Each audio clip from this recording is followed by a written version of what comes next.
A las 11 de la mañana debía terminar el bloqueo naval estadounidense a los puertos de Irán.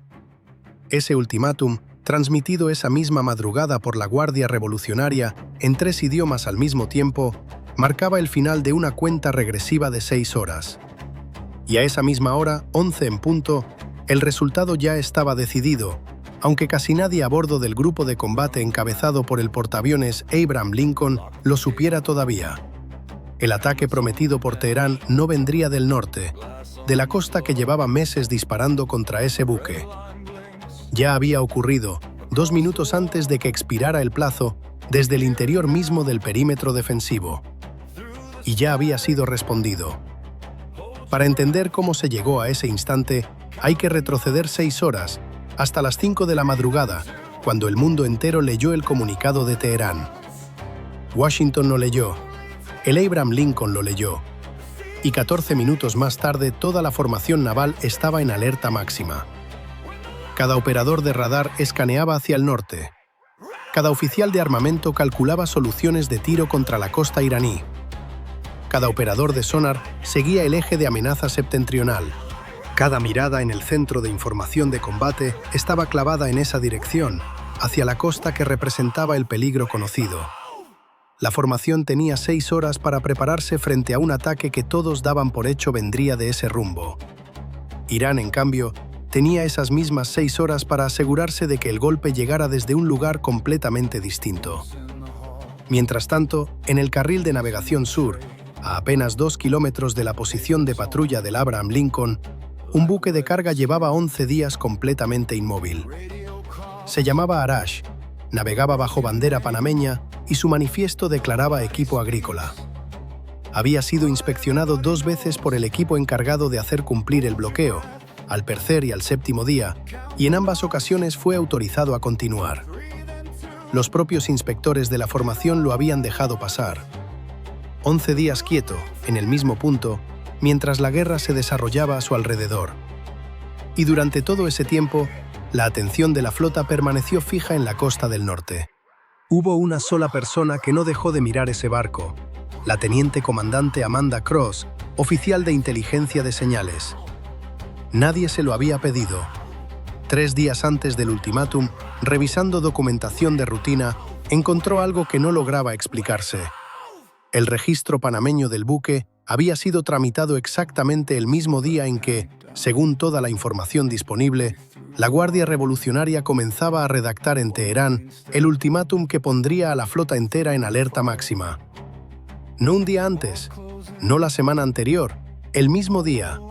Un carguero inscribiéndose en Ciudad de Panamá, justo cuando el mando militar iraní preparaba el documento que apuntaría todos los radares hacia el norte. Ella presentó su primer informe esa mañana, temprano. Volvió calificado como actividad marítima comercial de rutina, coherente con los patrones de tráfico del bloqueo, sin necesidad de acción adicional. Cross no se detuvo ahí. Al día siguiente revisó los registros de las 2 inspecciones.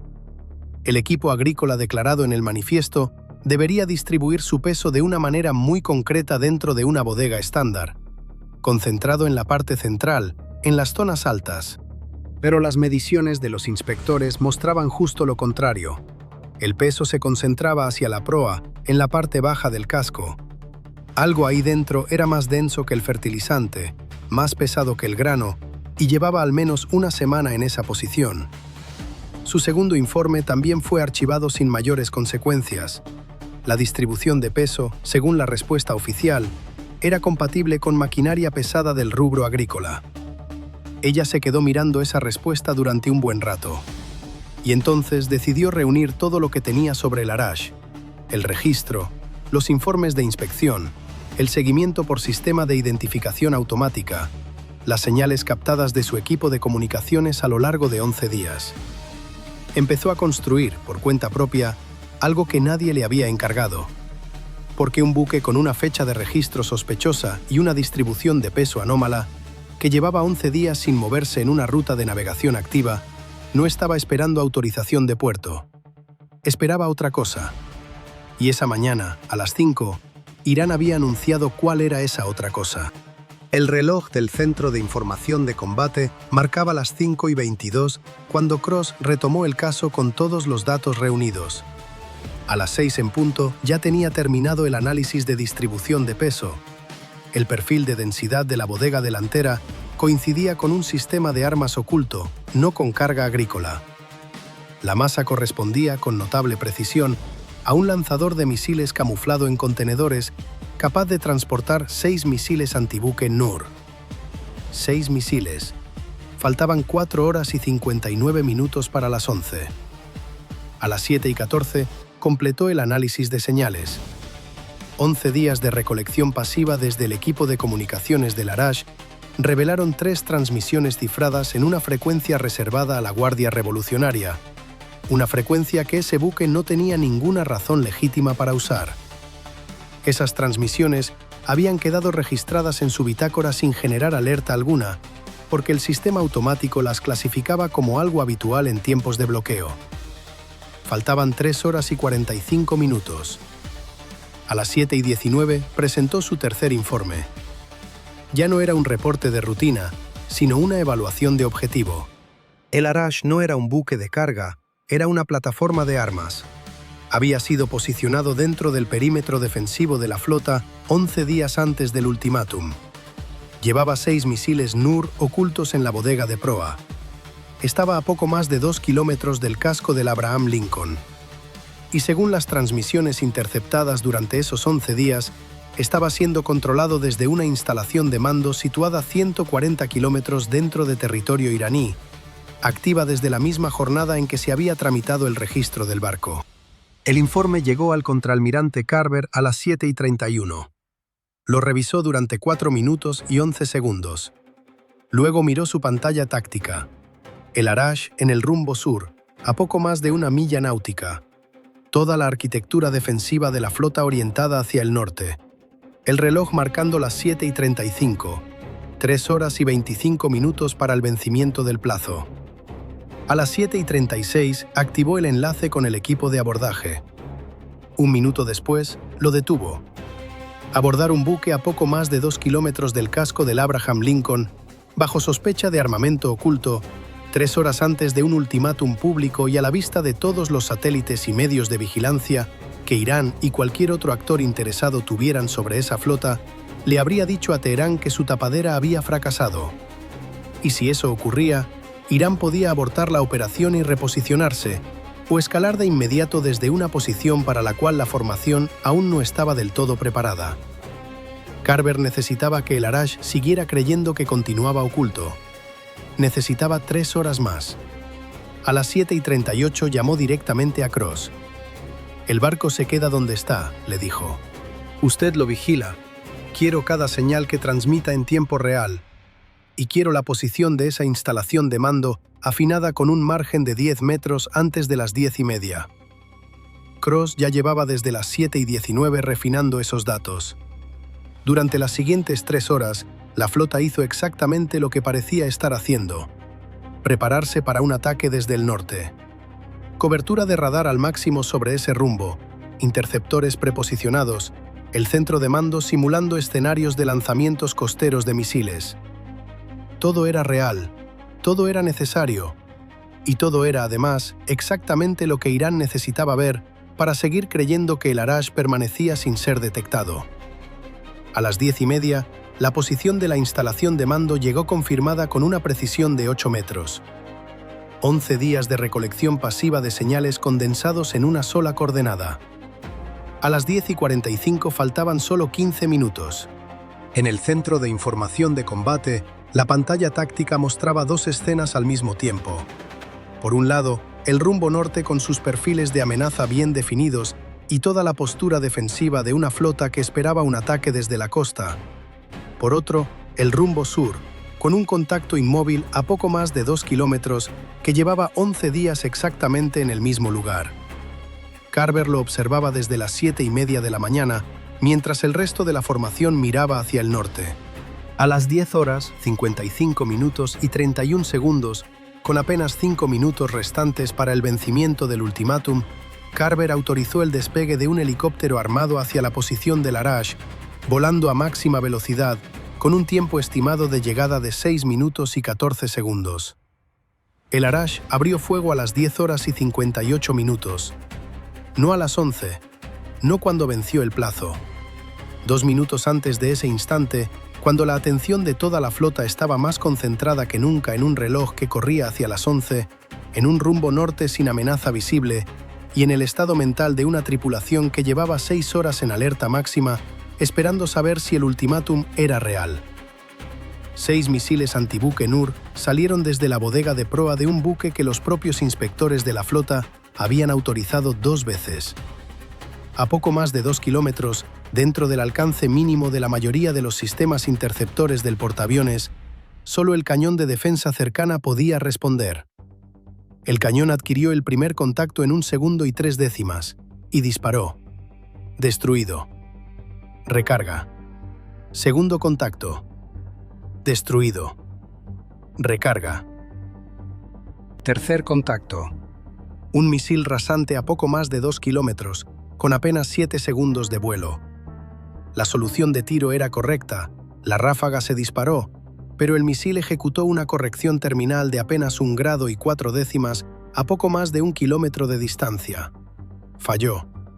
El tercer NOR impactó el casco del Abraham Lincoln por encima de la línea de flotación a las 10 horas, 58 minutos y 17 segundos. La ojiva detonó contra el blindaje exterior y la onda se propagó hacia el interior, atravesando 2 compartimentos. Fuego en un espacio de sistemas secundarios en la segunda cubierta. 11 tripulantes heridos. El buque se estremeció. El cañón ya apuntaba al cuarto contacto. Destruido. Quinto contacto. Destruido. Sexto contacto.